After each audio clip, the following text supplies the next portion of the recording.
como não estudar e definitivamente não aprender física. Mas vamos lá, você não pode ter calor, porque calor é um negócio que está em trânsito. Nós definimos, decore, calor é energia em trânsito, não está em trânsito, não é calor. Por quê? Decore. A gente, quando fornece calor para um corpo, uma quantidade de calor e esquenta, é visto experimentalmente que a quantidade de calor é mc delta T. Que macete. Decorou? Que macete. M é a massa, C é calor específico do material e ΔT é a variação da temperatura. Quanto mais massa, mais calor. Quanto mais esquentar, mais calor. Esse C é o calor específico do material. Decore. E o calor específico da água é 1 caloria por grama e por grau Celsius. Então você precisa de 1 caloria de calor para fazer 1 grama de água e esquentar 1 grau Celsius. Isso tudo aqui é quando está fornecendo calor e está esquentando. A gente chama de sensível. Decore. E calor latente é quando muda de estado físico. Tipo, quando o gelo vira água, quando a água vira vapor. Aí é latente. Porque decore. Quantidade de calor. Quanto mais massa, mais calor. Aí vai depender de um tal de um L que a gente chama de calor latente também. Mas não tem outro. Eu vou chamar de latente. Eu decoro assim, que mole. Então, que macete, que mole. Decore. Agora, quando eles derem os valores, você substitui e pronto. Geralmente o que vemos em sala de aula é isso. Infelizmente, a gente não entende o que está fazendo, decora um monte de relações e de fórmulas, e quando vai querer fazer algum problema só consegue substituir valores, e quando se pergunta algo a mais, a gente não consegue encontrar a resposta. Por quê? Porque a gente até memorizou procedimentos de decorar fórmula, mas a gente não tem a menor ideia do que está fazendo. Então vem comigo para a gente entender.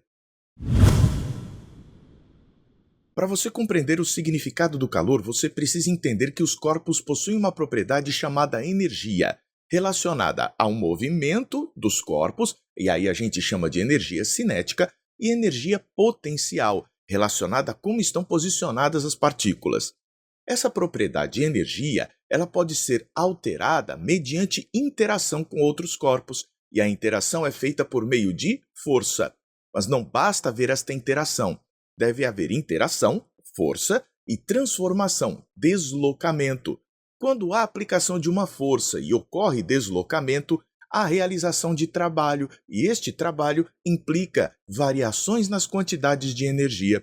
Quando a gente pega esta bolinha aqui parada, faz força e a desloca, ela ganha energia cinética.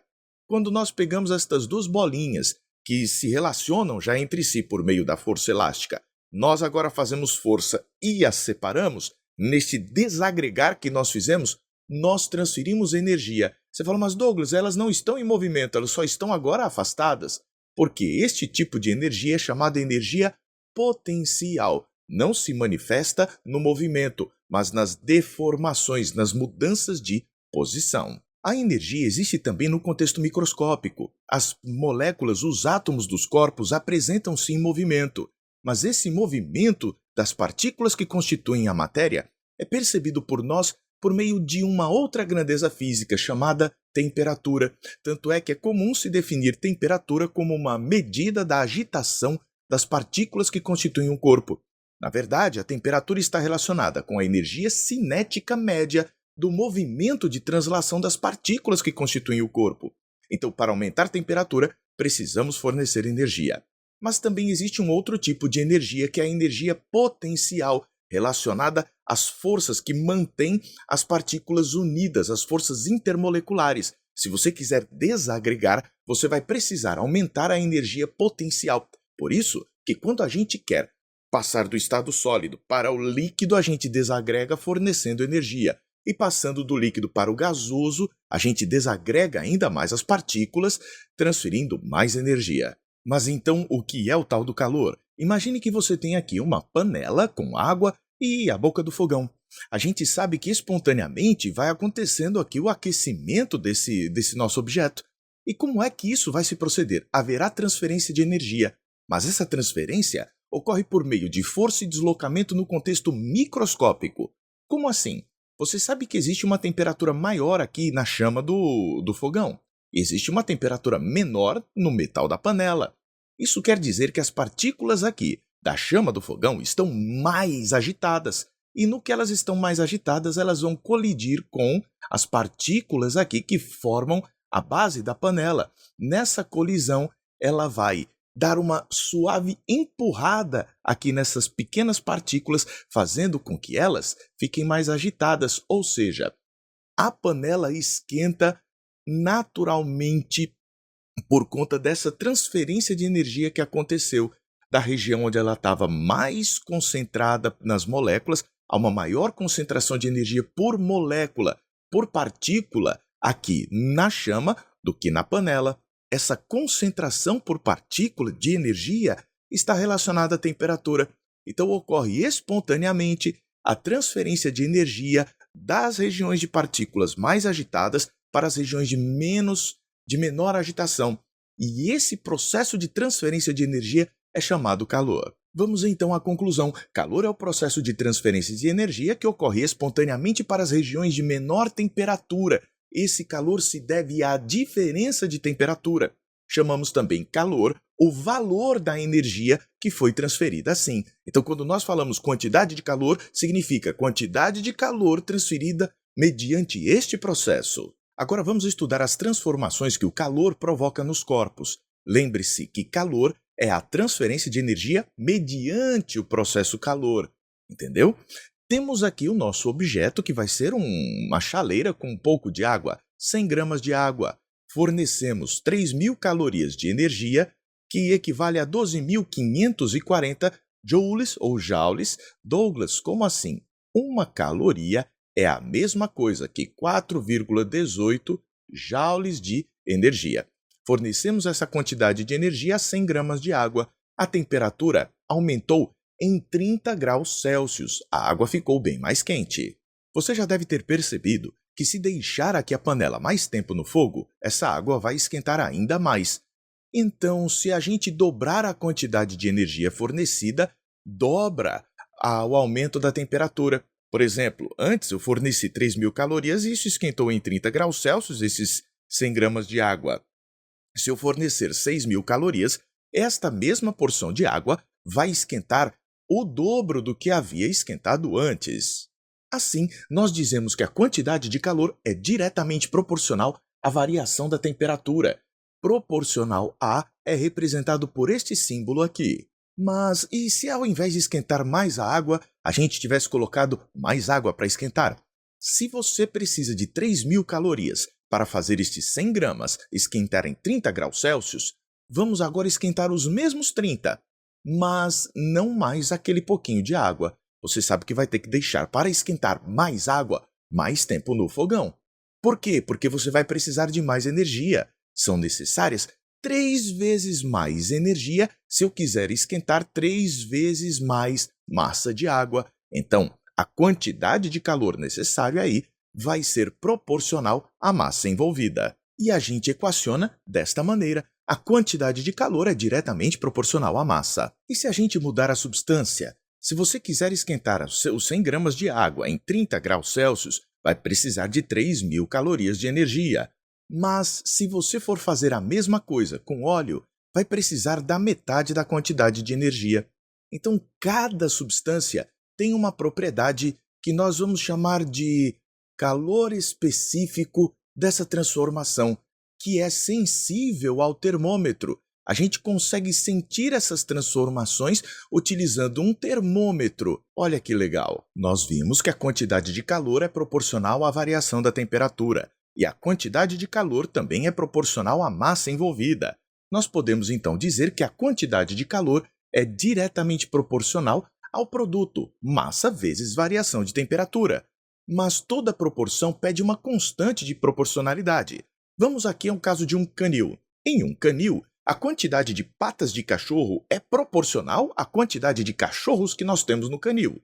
Qual é a constante de proporcionalidade que relaciona quantidade de patas à quantidade de cachorros? Essa constante é 4, já que cada cachorro tem 4 patas. Neste caso aqui, a proporcionalidade vai ser resolvida e transformada em uma igualdade quando nós acrescentarmos um outro termo.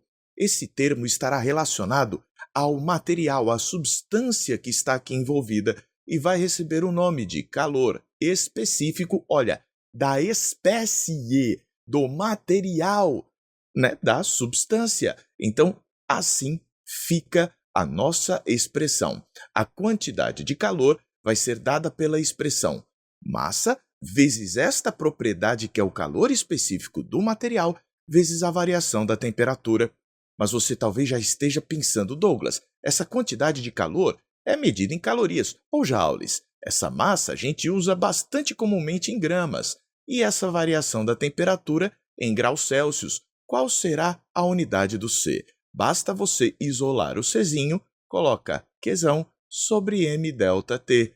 Isso quer dizer que isso será medido em calorias por grama e por graus Celsius. O calor específico que é característico da água é 1 caloria por grama e por graus Celsius. O calor específico do óleo é de aproximadamente meia caloria por grama graus Celsius.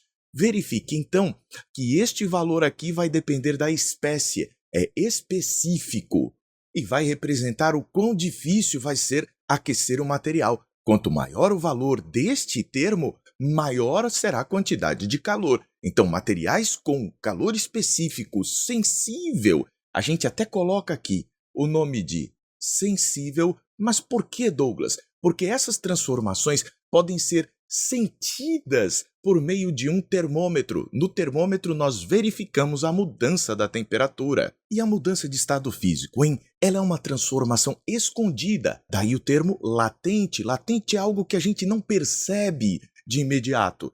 Isso se a gente for tomar como relação o termômetro. Por quê? Quando nós temos substâncias puras, num local onde a pressão é constante, a gente vai ter mudanças de temperatura aqui acontecendo. Vamos pegar um cubo de gelo de menos 20 graus Celsius, forneço calor, menos 10 graus Celsius, forneço calor. Chegou a 0 graus Celsius, você continua fornecendo energia, mas este fornecimento de energia já não é mais percebido por meio de um termômetro. Está escondida a entrada de energia aqui em relação ao termômetro. Por quê? Durante a mudança de estado físico, a temperatura não muda. Mas existem quantidades de energia e massas transformadas aí. Então, o que mudou aqui? Temperatura? Não. Mudou apenas o estado físico. E aí, as nossas relações matemáticas vão ficar mais simples. Suponha que você já tem aqui gelo no ponto de fusão, na temperatura de fusão. 10 gramas de gelo vão precisar de 800 calorias para se transformar em água a 0 graus. Já se eu tiver 20 gramas de gelo a 0 graus Celsius, a gente vai precisar do dobro da quantidade de energia, 1.600 calorias. Logo, a gente conclui que a quantidade de calor é proporcional à massa transformada. Isso quer dizer que a quantidade de calor vai ser igual à massa transformada vezes uma constante de proporcionalidade. Essa constante de proporcionalidade vai depender do tipo de mudança de estado físico e da substância. A gente vai ter um L para cada substância e para cada tipo de transformação. Vamos ver o caso, por exemplo, da água. O valor do L para a fusão do gelo é de 80 calorias para cada 1 grama de gelo que eu quiser derreter já a temperatura de 0 graus Celsius. Mas essa transformação ela pode ser revertida. O reverso da fusão é a solidificação. Se para fundir eu dou 80 calorias a cada 1 grama, para solidificar eu tiro. Já na vaporização da água, o valor é bem maior. São 540 calorias por grama. E assim eu te expliquei o porquê de cada uma das transformações e das relações matemáticas. É essa física que você quer aprender? Então conheça o meu curso, o link da minha plataforma está aqui embaixo e as matrículas estão abertas. Para você que quer realizar o sonho da medicina, de estar na universidade, de ser uma pessoa mais inteligente e entender aquilo que você está estudando. Então vem comigo, não perca tempo. O link está na descrição do vídeo. Um forte abraço e até a próxima. A gente se vê.